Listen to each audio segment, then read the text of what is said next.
Pois sí, bueno, xa interrompeuse por eso. Non, Arrancábamos mal. Paramos.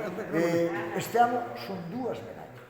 Bueno, gracias polo convite a xente do Arco da Vella. Xa casi somos fieles aquí, non? Sí, xa facedes parte dos amigos do Camiño da Casa. Bueno, quenes son este ano os galardonados? Pois os galardonados son este ano 2 personas, sempre lle entregamos a un, pero este ano facemos unha excepción.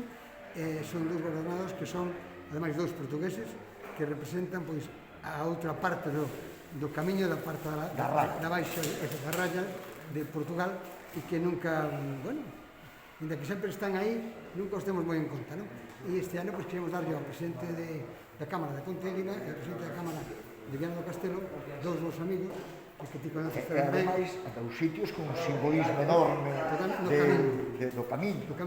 Un do que é o camiño portugués, pola parte histórica, e outro polo camiño da costa, de Viana do Castelo. Cando falas de parte histórica, falas de Ponte de Lima, onde dicen que naceu Portugal. Bueno, aí é a vila máis antiga de Portugal. Ponte de Lima é a vila máis antiga de Portugal.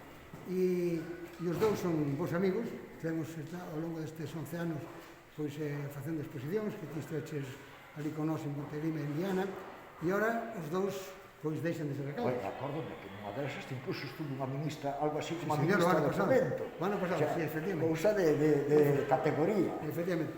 E sí que estivemos ademais arreglando o tema do tren ao Porto, porque ese ten mala lengua. Pois non, pero vamos, nese día falamos. Vais a arreglar. Isto que non me dá paso. Pero dentro dos días vai haber sorpresa. Pois pode ser.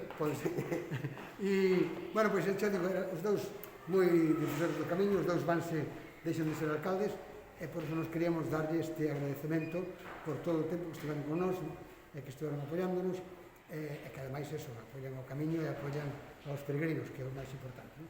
E a seguir. Despois falaremos. Despois falaremos. Se nos atende.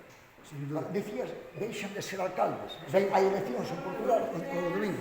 Pero presentanse ou xa... Non, xa non poden, porque en Portugal teñen limitado a 3 mandatos. O sea, porque nós aquí dicimos que hai que facer a esa estación. Fai moito tempo. Bueno, pois, moitas gracias, Tino. Gracias polo convite. Vémonos agora. Hasta ahora.